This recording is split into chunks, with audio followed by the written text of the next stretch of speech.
Okay, well this is my crafting video. How it works is you need to go to find, a crafting station. Now, you can look at your skills before going, what recipes you have before going to a crafting station to see what you have, what's required, etc. If you have the materials either on you or in your bank. It's quite useful. Each of the materials also tells you what professions it can be used for, not what recipes though, unless you actually look it up. You can only have two crafting skills at a time. However, if you drop a crafting skill, it does not destroy any progress you made in it. So you could theoretically max out every profession in the game if you wanted to. Just doing two at a time, leveling it up, maxing it up, dropping them, and then picking up another two, and then later on being able to switch between all these maxed professions and be completely self-dependent. Each of the crafting to craft anything, you have to make the parts for it. So, for instance, with a mighty bronze greatsword, I need the mighty green inscription, the bronze greatsword blade, and the bronze greatsword hilt. So, you have the recipe for the inscription here. Need these mats. Same with the blade and the hilt. And you then have the recipe here. Just click create and creates it. Every time you create something, depending on the difficulty outlined by the color, you gain XP. Every time you gain XP, there's a certain amount you need, and each time you max out that bar of XP, you gain a point. As you go up in skill points, you unlock more at each milestone. I believe mine was 20 or 25. You learn new recipes automatically. I don't know how it would work later on. I believe once I reach 100, I would actually be able to go and possibly learn the next one above Novice Weaponsmith. I'm not sure though. It might be that's it. But an interesting part of the system is that you look at this recipe for the mighty bronze greatsword. You see that you use a mighty green inscription. However, when you first pick up the weaponsmithing profession, you actually have two other green inscriptions, a festering and a vital one. You then think, hey, you know what? When I go and was actually crafting, there's actually a section called Discovery. Now, I can't show you it here at the moment, but how it works is you take, for instance, the inscription, you throw it here. Now, you would say have a dagger hilt and a dagger blade. I haven't learned those recipes, but see, when you throw in the little festering green inscription, it tells you there are 7 possible unknown recipes. If you had the other two parts, or any other parts that could be added to these 3 remaining slots, you could chuck them in here and it'll pop up telling you that you could possibly make something. It doesn't tell you what exactly. You craft it and you learn the recipe for life while actually crafting the actual item itself as well, which is useful. I can't show you that here because I've already learned the recipe for the festering bronze greatsword, so I can't put these in, but if I could, these would be lit up and it'd be obvious. And that also gives you a nice little XP bonus. Now, I'm in Divinity's Reach, which is the first main human city, as I'm human, as you can see. Now, how it works is each area, see I'm in Divinity's Reach, for the world, you can see that there are, what is that, 265 tasks within the world, 480 waypoints, which are travel points, points of interest 580, and 176 skill challenges in the world. For each area, there are, designated number of waypoints and points of interest. When you discover all of them, you actually unlock a little bonus of money and XP. The tasks tasks are sort of like quests. You don't actually pick it up. You just go to one of those locations, see these little hearts. They'll actually be only outlined with a black interior, showing you that you haven't been to that task and fulfilled it yet.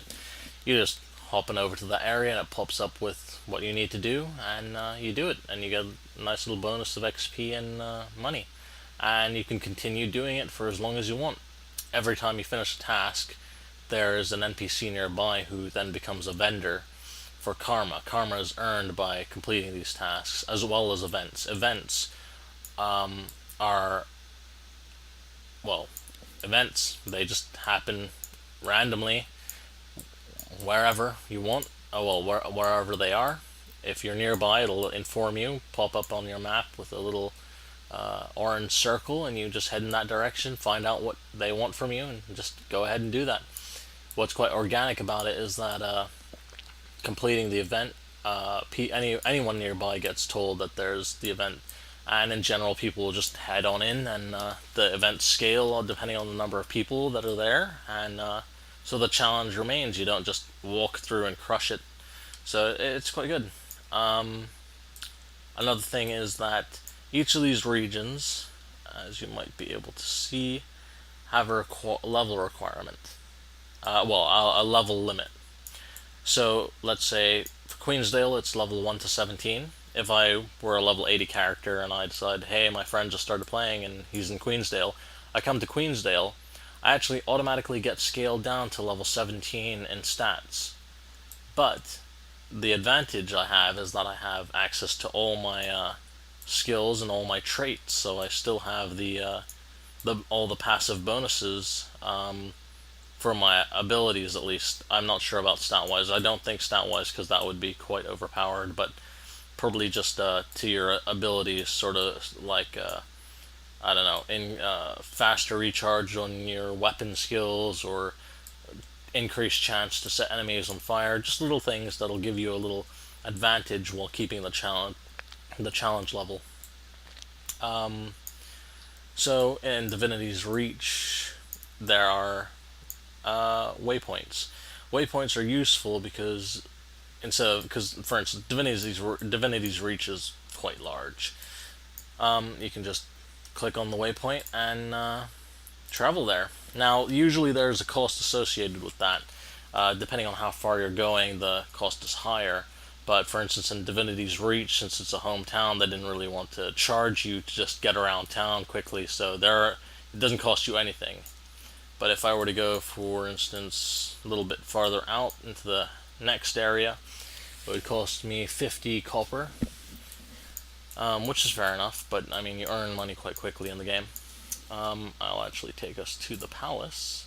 Also, there seem to be about 3 levels within the game. The underground, the surface. Well, you can see the underground, what I've discovered here, nothing much under the city. The surface has its own set of waypoints, points of interest, etc. And then the upper level. And as you can see, the lower levels have been grayed out so as not to kind of confuse you as to which waypoints are for which areas, but you can still see the waypoints and select and travel to them if you wish. And you can see, hey, this is in a grayed out area, I'm going to be going down to the surface. It doesn't get you confused. It definitely helps distinguish between what level you're on and, what level other places are as well. So let's travel to the palace. Little load time.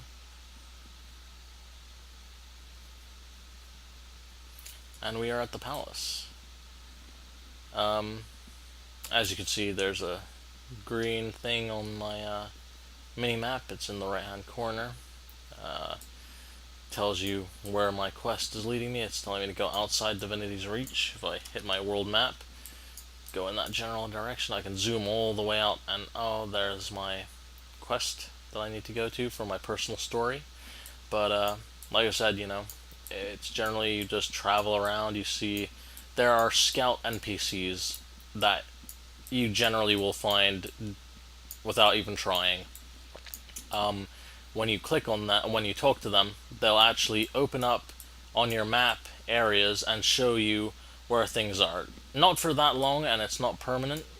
It's only for, a few seconds. Just shows you in general where tasks and waypoints and things are, and then it grays out again to something like this.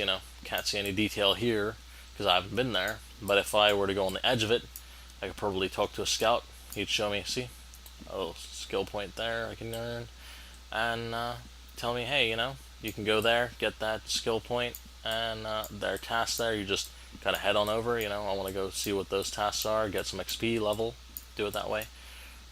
Equipment repairs, guardian trainer because I'm a guardian. The bankers, the elevators to the different floors. But yeah, the palace is pretty, I have to say, very nice looking. Detail in the game is quite cool. I want to also say that here are your buffs just above your healing and utility slot skills. You also get your debuffs in the same region. I'm hoping they'll change that though. Your XP bar tells you, how much more XP you need. Also tells you the percent, I believe, somewhere. I know I don't see a percentage, but they might implement that, or that might be an option I haven't found yet. Invites are usually around here. You can open up the party window quite easily, type in the name, or join a group. If they have a party, just type in their name and join their group. If they've opened their group to the public. Forgive me if I've already shown you the dyeing, but you can toggle the dye mode. Each piece of armor can have, I believe, up to 3 different sections that you color. And so for the gloves, you choose the color on the left, and then you can just look at the gloves and put that color in the different parts. Change the red, change that to a pink, let's say, and then the gloves themselves to a matte color, so replace the blue. And yeah, so that's all the game mechanics and UI. The next videos will be a little bit about the classes and the combat.